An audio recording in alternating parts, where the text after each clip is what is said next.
Hello and good day everyone. Today we're going to be looking at some of the revealed cards from the expansion that is coming up that are going to be released on the October 12th. So yeah, let's dive right into it. Here we have the Witness. It's an Ionia card, 4 mana, free, flow, I cost 2 less, and it has a skill, play, stun an enemy.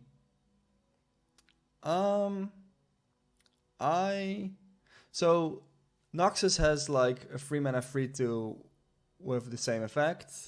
Only this one can be cheaper once you've activated flow.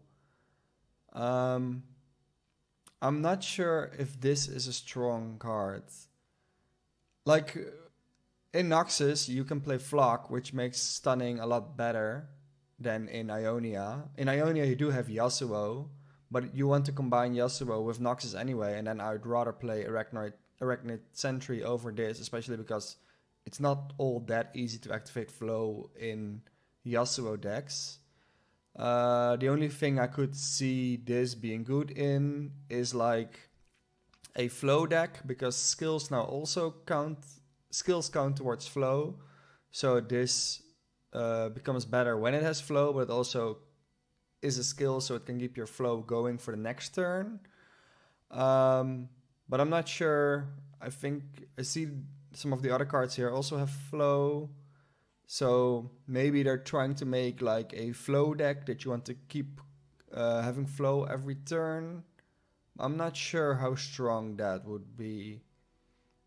Let's have a look at the other cards, and then we could make an assumption whether we could see something like that being good. They also might release more cards with flow, or maybe a new flow champion, so it's hard to say.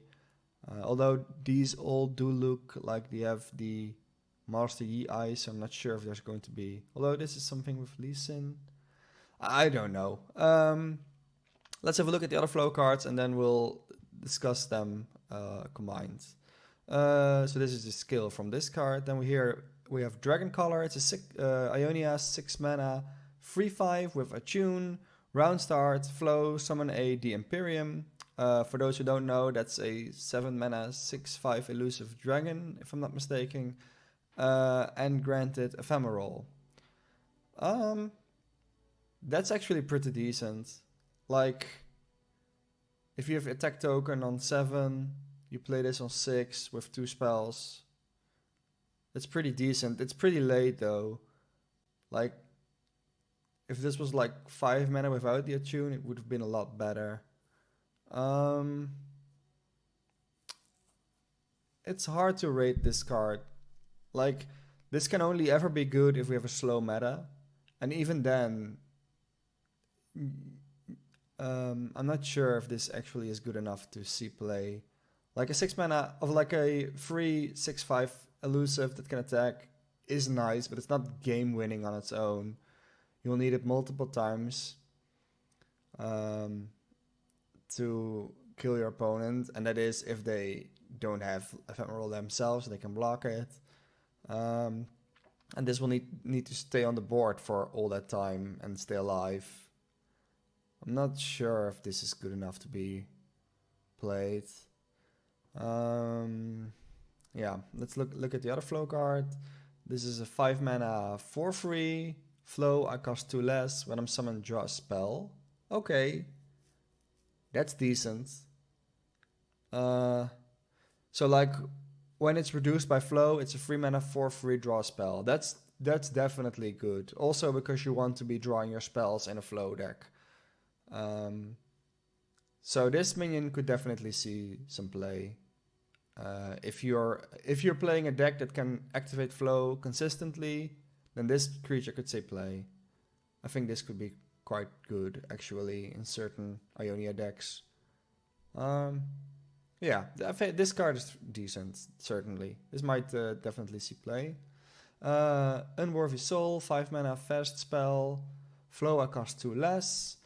There are a lot of cards in this expansion that cost 2 less once something has been activated, like equipping a weapon or flow. Probably worth seeing that. Maybe we're going to see that a little bit more. Recall a unit or landmark. If it has any attachments, destroy them first. So I'm guessing that's counting on both equipments and the attached units. So like 3 mana recall a unit or landmark is pretty decent because Will of Ionia is 4 mana to recall a unit, and this one can also target landmarks. So if you can get flow off consistently, this is playable at least. But I'm not sure if this is good enough. You might run like 1 or 2 copies, maybe. Like, if you're thinking of playing Will of Ionia, you might as well play this card. Although Will of Ionia is a little bit more flexible because you can also just play it when you don't have flow activated for 1 less mana. But then you do have the flexibility of recalling a unit or a landmark. I guess if you activate flow a lot, this can be decent. You can definitely consider this card at least over Will of Ionia if you activate flow really consistently. It's definitely nice that like the flow package gets more support because Master Yi currently is not played that much. It is seeing play in Master Yi Karma deck now, but that deck still has below 50% win rate on Masters, I believe. So it's definitely nice. Although I do think that Master Yi could also be strong with Varus because there are a lot of spells in Ionia that give another spell that you can also cast on a unit leveling Varus, like with the Momentous Choice, but also like Wuju Style and the I forgot the name, the Lee Sin Champion spell. Those all seem pretty good with Varus, and then Master Yi also seems great with that. So maybe he already has a deck. He could already get another deck with that if Varus is strong enough. Well, more cards will get revealed, and maybe there will be more flow cards. But if these are the only flow cards coming out, then I don't think you want to play the Witness. I just think Concussive Palm is stronger because it's a fast spell that you can actually play when your opponent open attacks. And if you have Noxus in your deck, then you rather play Arachnid Sentry, just because it always is 1 cheaper. And the defensive stat doesn't really matter that much, I think. And I don't see why in any combination where you play Ionia without Noxus that you want stuns that much. Yeah, I don't see this seeing a lot of play. I don't think this is good enough. Dragon Collar, I'm not certain, but I also think it's a little bit too slow. Like, I think it's an interesting effect, definitely. Like, Eye of the Dragon is definitely a strong card in defensive decks that just want to gather time to do their combo. Like Lee Sin, Akshan, for instance, is a very strong deck. This reminds me of Eye of the Dragon because it can also summon a unit every turn, but then it has elusive and it's 6/5. That's definitely an interesting effect, but this is way, way slower. And I think maybe it's a little bit too slow for it to be playable. The Spirit of Wuju I definitely think might see play. You could definitely consider him if you activate flow. Like maybe you could play this.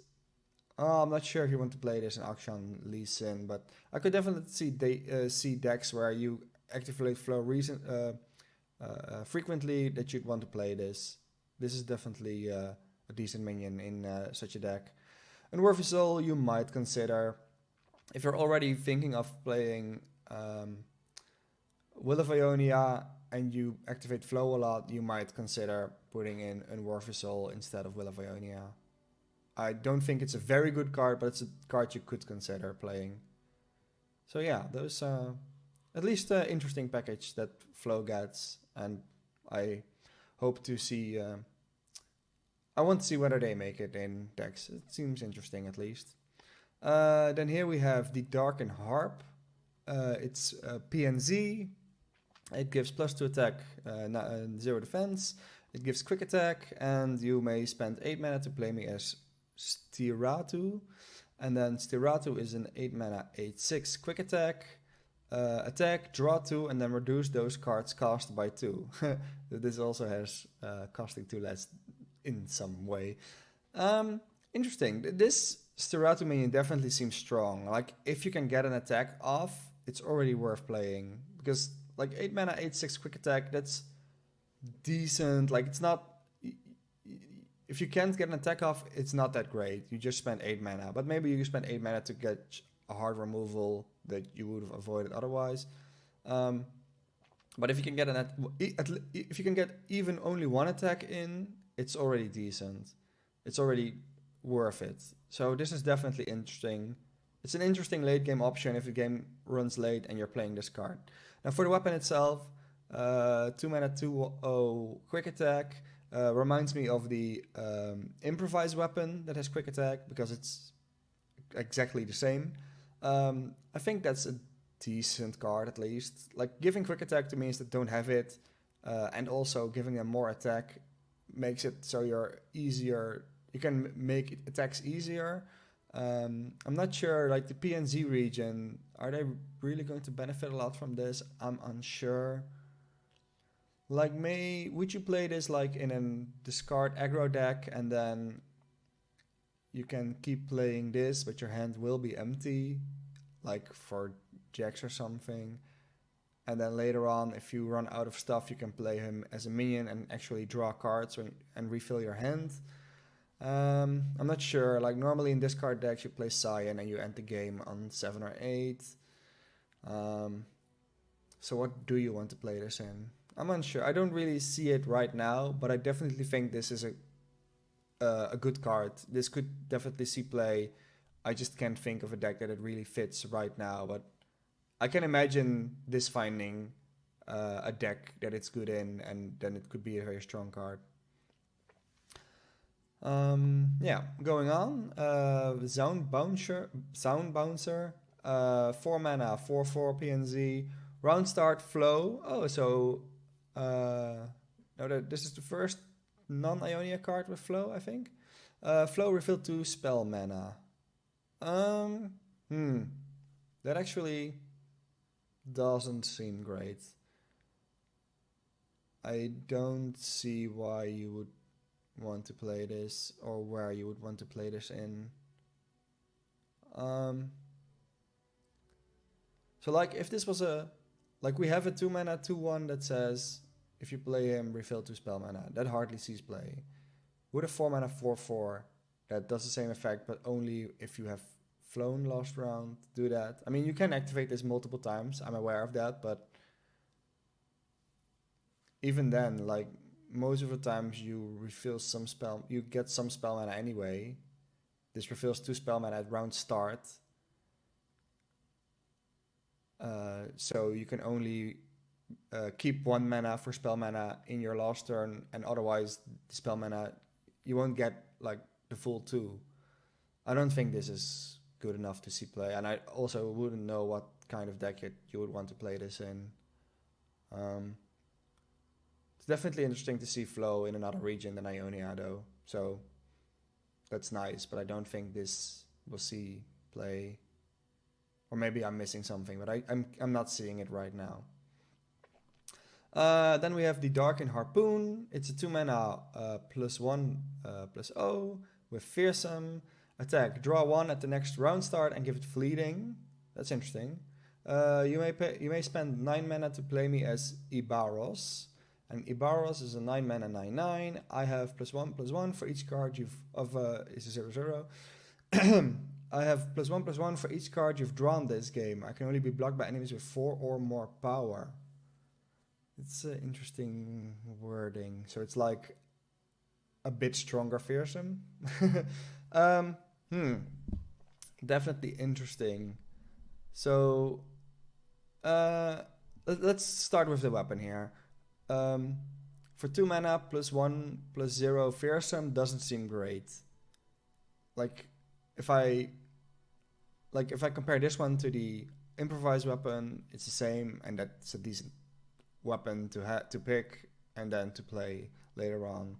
With this one though, like, the stats are not why you want to play this weapon. You definitely want to play this weapon for the effect. Draw one at the next round start, give it fleeting. That's definitely a strong effect.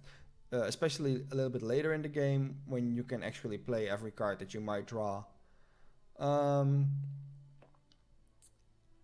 the Ibaros is also interesting. Like this could potentially grant a lot of value if you can attack with it a few times in the game. But is that good enough to warrant spending 2 mana just for +1 and fearsome? I'm not sure. Hard. We'll have to see. It's also like what do you combine this with? Like it's Bilgewater. Obviously, you could combine this with Twisted Fate, but Twisted Fate is already a very versatile champion that you want to play in a lot of decks. So what else are you going to play with this? Like I have Nagaburos, obviously. But like, do you make a deck that just draw cards? That doesn't seem good. You need to have win conditions other than this. Also, this doesn't have Overwhelm. Your opponent can just block it. If they have any unit with 4 or more power. Or just stun it or destroy it. I'm not sure on this card. Like, it definitely seems interesting. Like, every time you attack, you draw 1 in your next round start. And you can just spend the 9 mana just to have like a big hitter that they have to deal with. Although 9 mana is a lot. For 9 mana, you actually want a finisher that's actually finishing your opponent. And I don't think this does that. So I don't know. Maybe I'll be surprised by this card, but I'm not really seeing. I see potential, but I'm not seeing a deck. I can't think of what you'd play this into, and I also don't know if you want to make a deck around this. Maybe you can just add in 1 copy to like certain Bilgewater decks just for the draw. Like that could seem interesting. I'm not sure if you actually want to build a deck around this. It's definitely interesting though. I wonder, like, at the end of all the Darken expansion, if every region will have 1 Darken weapon. That seems interesting. Like, I'm wondering what they're going to do for the other regions, which Darken weapons they might get. Definitely fun cards. Like, and almost all the Darken weapons they released so far are pretty strong. Like, the Bloodletters are strong in, like, Akshan decks. The Targon one is very strong in Fiora Pantheon. And the Shadow Isles one used to be very strong in like Nessus decks or like Kindred Nessus or maybe Trash Nessus or Trash with another champion. So it's definitely the Darken weapons are definitely interesting. So maybe this will actually see play and will actually be a good card. I'm just not really seeing it right now, but maybe I'm missing something or something will be released that change my opinion on this card. Let's continue. 1 mana Bilgewater, focus spell. Give an enemy vulnerable this round. If it dies this round, deal 1 to the enemy nexus. Okay. Give an enemy vulnerable round. If it dies this round, deal 1. Like focus spell, vulnerable. They already have that, I believe. Well, they have a slow version at least that says if you kill it this round, you draw a card, but that's slow and this is focus. So that's the difference. But you never play the one that you never play that card in your deck. You just get it from Burglefish or Coral Creatures in your Nami decks. This is definitely decent to get with Burglefish or Coral Creatures. It's not great though. I'd rather have the draw, but this is very decent at least. It's not bad. I don't think you'll main deck this though. Like even in Plunder decks, this just gives disadvantage because you wasted 1 card just to deal 1 damage and give something vulnerable. I don't see you main decking this card. Yeah. Then we have a Bendel City, 2 mana, landmark. Scrappy Spartapalooza. When I'm discarded, summon me. Oh, interesting. When you summon a Mecha Yordle, grant it a random keyword. That's not very interesting. It's very interesting that Bandle City finally got a card that you actually want to discard, because previously you only you had to include Noxus or um, PNZ because they have cards that you actually want to discard, and Bandle City had cards that actually discarded cards, but you didn't have anything that you really want to discard in the region. So that's interesting. But giving a Mecha Yordle a random keyword, I don't think that's what Mecha Yordles needed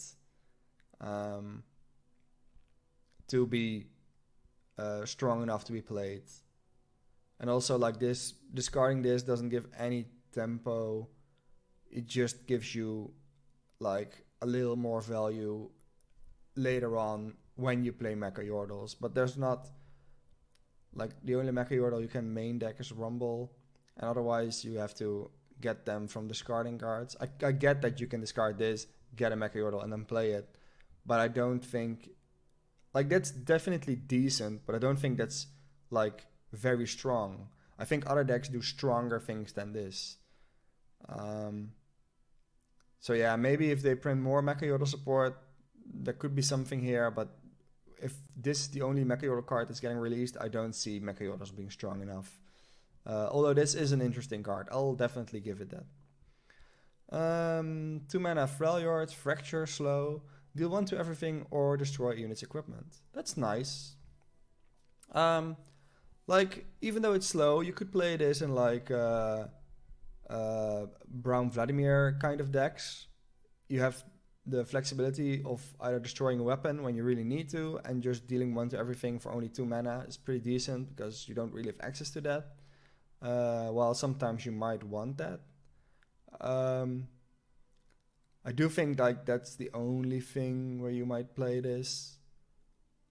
Because if you really need anti-aggro, there are better cards like Avalanche, Blighted Ravine, or the one that's actually fast spell. I can't think of the name, like Ice Shard or something, I think. And then I think fast spell is just better than this. It's definitely decent and playable though. Like, dealing 1 to everything could be good. Like, it's just like half an Avalanche or destroying an equipment. Yeah, this is definitely an interesting card. Like, this, you could definitely consider this in some decks. And I think you definitely want to play some copies in like a Vladimir Brown deck if that ever becomes strong enough to play again. I like the card. It's definitely like an interesting card that you might consider. Then we have here 9 mana Freljord, 6/6, Overwhelm. When I'm summoned, grant allies +1/+1 for each different subtype you've summoned this game. Ooh, interesting. So like subtypes are like Poro and Darken and things like that, I assume. This is like, but like, to play this, you need to have like a giant board. Otherwise, this doesn't do anything. Like, this, does this grant itself also the buff? Like, it's worded the same as the Silent Thousand Tales, and that one doesn't grant it to itself, right? So I'm assuming it doesn't. And then 6 mana of 9 mana 6/6 Overwhelm is not good enough. So you need a board of allies that you actually need to have alive. And then I don't see how this is good enough.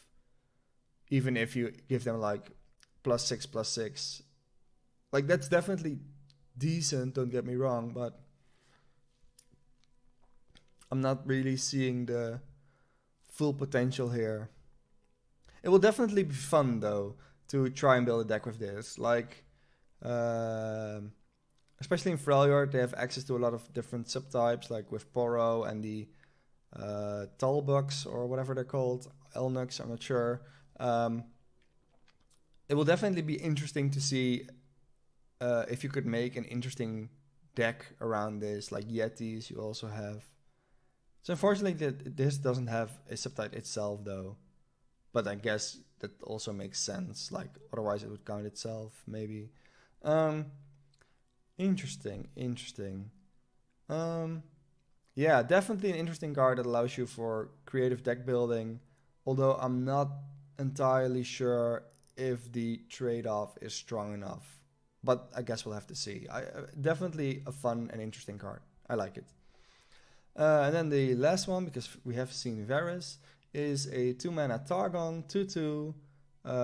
Daybreak, give Daybreak allies +1/+1 this round, and Nightfall give grant night. This one is give, and this one is grant. Oh, grant Nightfall allies +1/+0. Okay, interesting. So it's both Daybreak and Nightfall.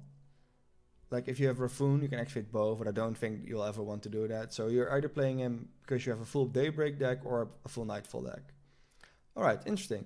Like for Daybreak, this could definitely give it that little edge. We've already seen a few Leona decks with Demacia being played, having a decent win rate. Will this be good in that? I'm not entirely sure though, because to have this be a good, like 2-mana 2/2 is not great. So you actually need to have Daybreak units on the field. You never want to play this on turn 2. You always want to play this later when you have a full board. With Daybreak at least. So like you want to play this with Rafoon, play a lot of Daybreak cards, and then play this at the end, and then attack with everything.